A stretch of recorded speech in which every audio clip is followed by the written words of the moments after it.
Hey everybody, so I just wanted to make an overview video today, and what we are going to cover is a lot of the technicals. There are plenty of gaps in the charts that I want to talk about, but before I even get into that, I want to talk about some of the news that is going on tomorrow. So if we're just looking at the calendar for tomorrow, we've got FOMC speakers and we got GDP for Q1. Now, we're basically ending Q2, so these GDP numbers are kind of lagging. So we actually get this data a little bit later. So just going over some of the news, we got Mester speaking in the morning, we got Powell later in the day, and to end us off, we got Bullard. So going over this GDP, so we're going to get Q1 data, the final print, and just talking about quarterly GDP in general, we actually get two preliminary prints. And this happens every month on the last Thursday of the month, except for the last month of the quarter.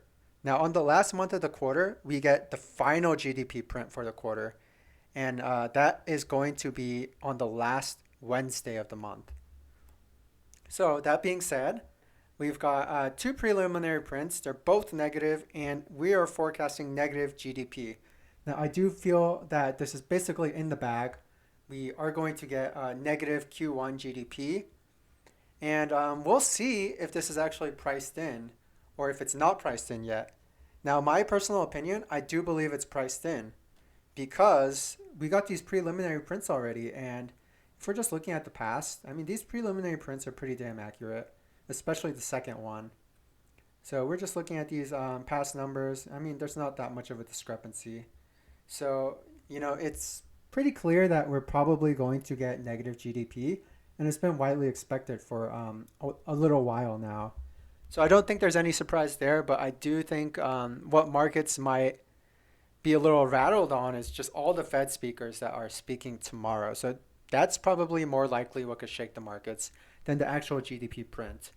Now, keep in mind that we are going to get preliminary Q2 GDP. That is going to come out on July 28th. Now, right around that time, we are going to get interest rates. That's going to be on July 27th.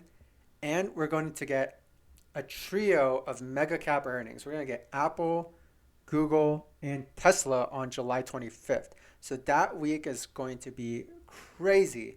Now, that week is just going to be so volatile, in my opinion. But, I mean, I'll definitely remind you guys when we get there again. Now, all of that being said, let's just go right into the technicals. So I want to start with Nike because I actually made a video on Nike just talking about their earnings. Now, the biggest takeaway from their earnings was that, they had massive inventory increase from the last year. So basically, their inventory was like 23% higher than last year's period. So, I mean, that's definitely not a good look. And I personally felt like on the technicals that we would at least fill this gap to the upside and then we just have a massive sell off. But clearly that didn't happen. And if we're just looking at this day, it was a clear reject off the 20-day moving average at 113.77. Now, let's just zoom out a little bit. If we zoom out a little bit, you guys can see this is the pre-pandemic high. There's resistance right there, right there, right there. It's acting as support right here and right here. Now, this could just double bottom, but I'm not really feeling it. And the reason why is because this massive selling volume.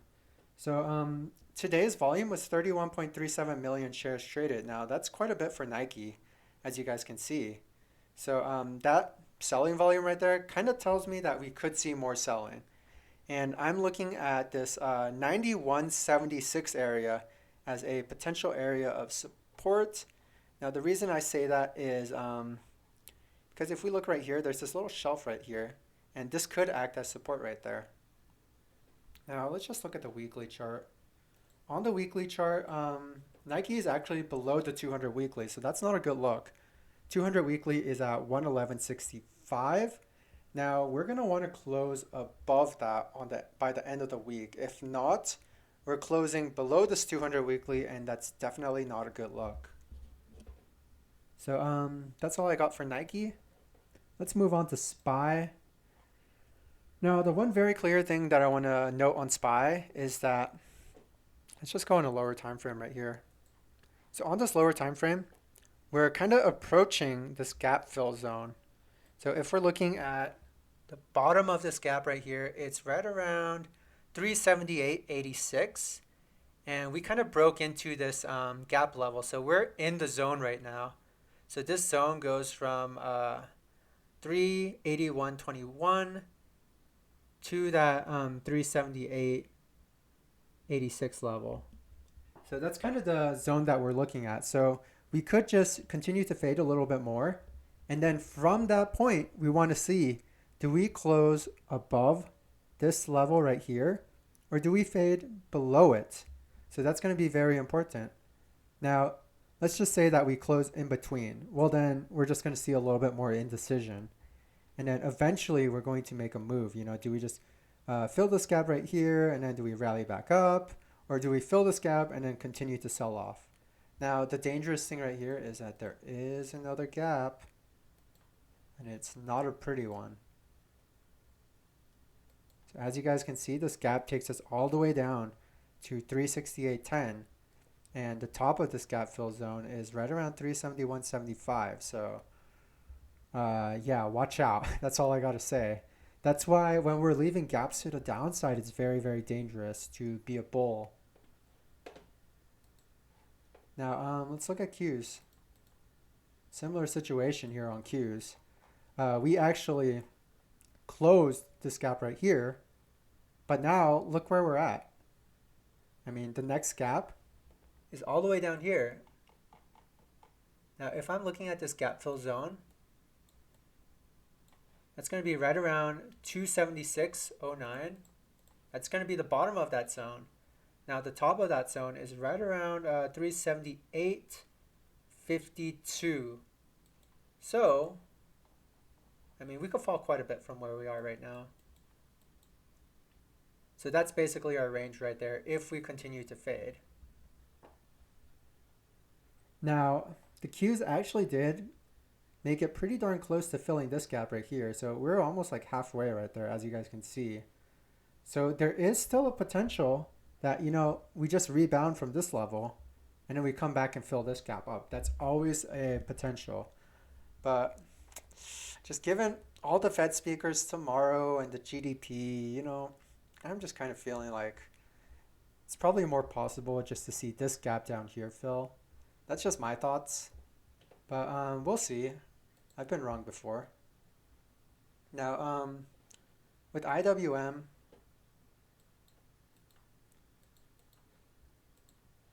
let me just get rid of some of these lines right here. They're not as useful anymore.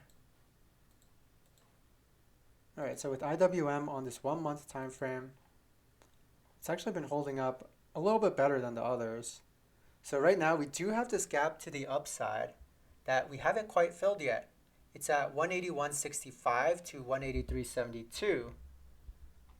But just where we are right now, I mean, this gap right here is probably a little bit closer.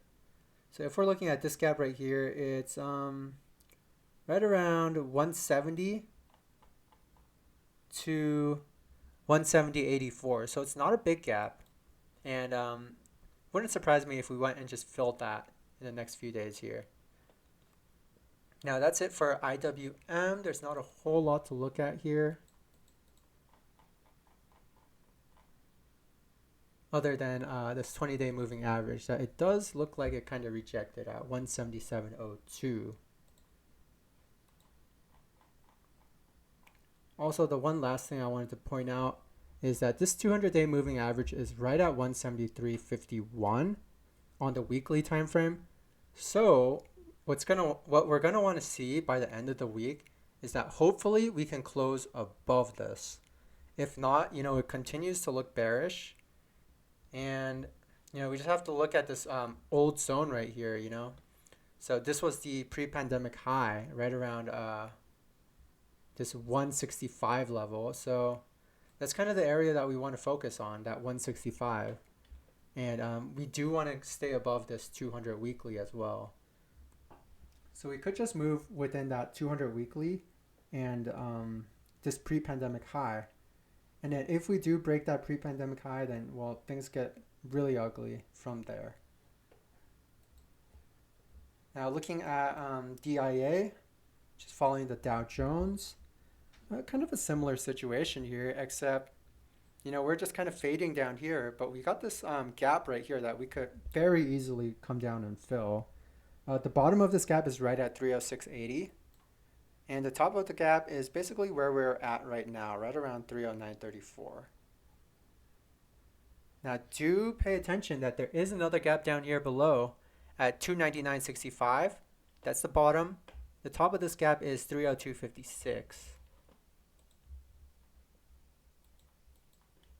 Now if we're just looking at this yearly chart, 1 year chart, we're basically rejected at the 20-day moving average at 315.53. Let's take a look at the weekly. So on the weekly chart, we still got some wiggle room between the 200-day moving average weekly. So that's at 286.07. Now let's take a look at Apple. So I'm going to go on this lower time frame, the 1 month. And we can kind of see that there's this trend building. And then we broke that trend today, as you guys can see. So we're also filled this gap right here.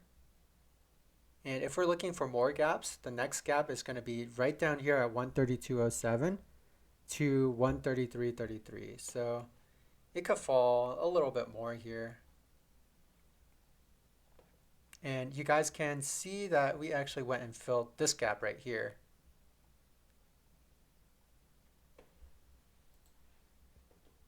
Now Google. So if we're looking at Google, faded quite a bit. We actually filled this gap right there. And if we're looking for more gaps, the next gap down is going to be 2,173.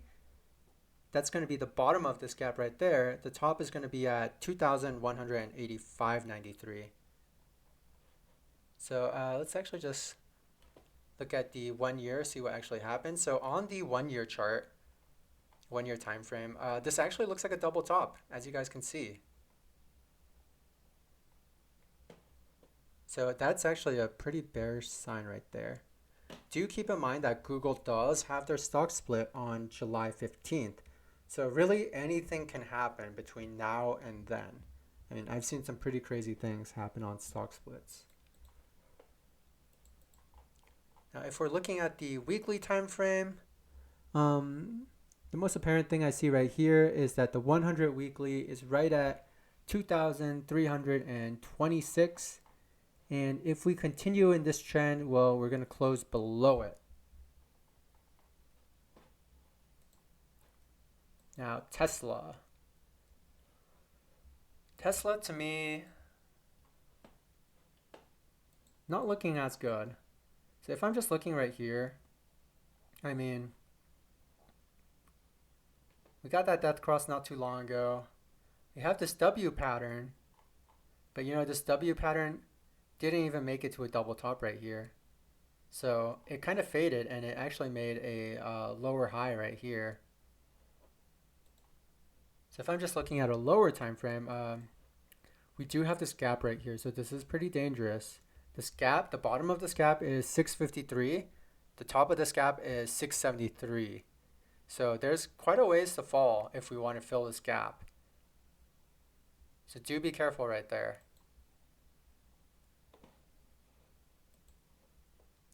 Microsoft. With Microsoft, I'm going to go on this lower time frame right here. So the 1 month time frame. And I had this trend line drawn right here. We also broke it right here. So just like Apple, broke that trend line. We filled this gap area right here, as you guys can see. And now we're just kind of fading. But I do see that we have a pretty decent shelf of support right here. And that's going to show itself right around 254.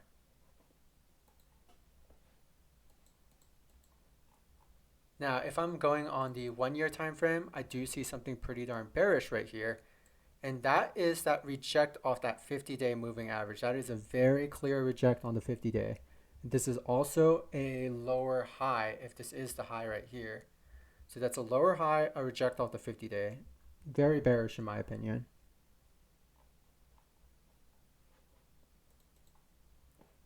Now, if I'm looking at the weekly time frame, we are kind of messing around with this 100-day weekly time frame. Now, that's at 263.07. So, just looking at the trajectory we're at right now, I do kind of feel like we could close below that.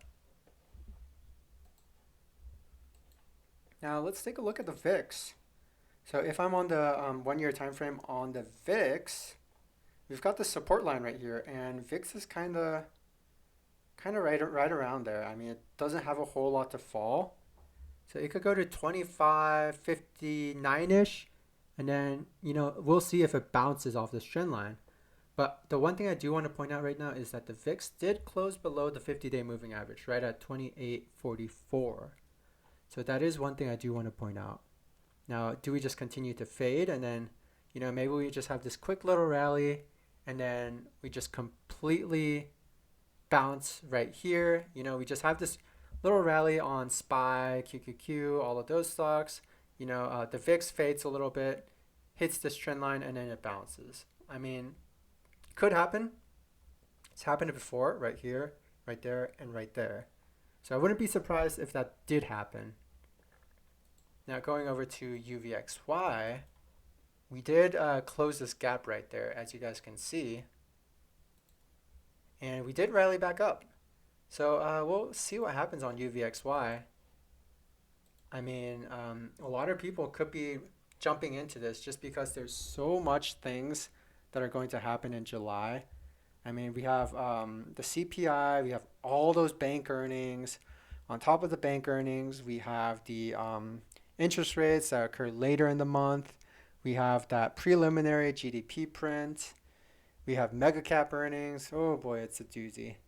But anyways, I hope you guys enjoyed this video. Definitely tell me your thoughts. I mean, do you guys think we're going to rally? Do you guys think we're going to fade? And just kind of tell me what you think about just all the events that are going on right now. Hope you guys have a good one.